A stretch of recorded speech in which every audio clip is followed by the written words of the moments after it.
Assalamualaikum warahmatullahi wabarakatuh.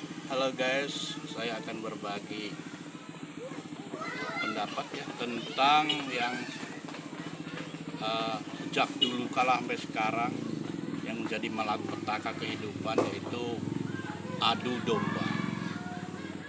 Tentunya ada kalimat adu dan domba. Adu itu yang ngadu dan domba itu adalah korban. Yang adu itu siapa? Tentunya dari awal mulanya tukang adu itu adalah iblis ya, setan. Seperti yang terjadi di zaman Nabi Adam, putranya Kabil dan Habil itu terjadi saling membunuh yang asal mulanya dia adu domba sama iblis ya, dari hasutan iri dengki terhadap saudaranya yang mendapatkan atau mau dinikahkan, dijodohkan dengan yang lebih cantik. Dan seterusnya di zaman-zaman di Indonesia, zaman kerajaan, ada peperangan antar raja, antar kerajaan, itu yang diakibatkan oleh adu domba. Tentunya yang adunya itu tetap iblis, cuman yang merasuk ke dalam jiwa manusia. Di zaman Majapahit ada kisah Ronggolawe yang berperang saling membunuh, itu diakibatkan karena adu domba antara kerajaan Islam bertempur, berperang juga akibat adu domba.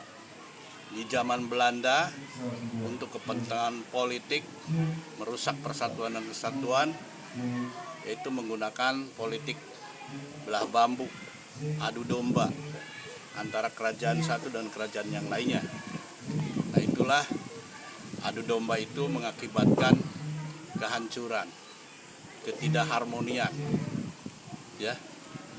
Jadi tolong pada sahabat-sahabat semuanya, janganlah mudah diadu domba ya, karena yang tukang adu itu hakikatnya iblis, setan yang menghasut manusia dari rasa iri dengki, dari rasa ingin tahta, harta, berebut tahta harta ya, yang mengakibatkan kehancuran, merusak keharmonian. Adu domba itu ada di dalam rumah tangga kita. Orang yang tidak suka rumah tangga kita harmoni ya, rukun, damai, masuklah iblis, setan yang menggosok-gosok agar rumah tangga kita hancur ya. Di masyarakat agar kerukunan hidup kita juga hancur. Di bangsa dan negara juga seperti itu, supaya bangsa dan negara kita hancur. Pada prinsipnya, sebelum ada adu domba, pasti ada keharmonian dan kerukunan hidup. Di Indonesia pun demikian. Sebelum makhluk adu domba itu masuk, kerajaan-kerajaan rukun, damai, saling menghormati, saling menghargai. Jadi kita di zaman sekarang ini yang harus menyikapi secara bijaksana, yaitu menyikapi berita-berita atau konten-konten di media sosial. Kita simak apakah mengandung adu domba atau bermanfaat buat kita. Apakah itu konten-konten itu kebaikan atau keburukan? Tentu harus kita bersikap dewasa menyikapinya ya, agar kita tidak jadi korban ya, tidak jadi domba ya, jadi korban. Alangkah bodohnya kalau kita tidak ngerti permasalahannya apa-apa, kemudian dihasut oleh orang lain yang mengakibatkan orang memusuhi kita ya, atau kita membenci orang lain. Itu akibat apa? Akibat kita mempercayai politik adu domba yang dilakukan oleh iblis setan pada hakikatnya, walaupun iblis setan itu merasuk ke dalam jiwa manusia, ya.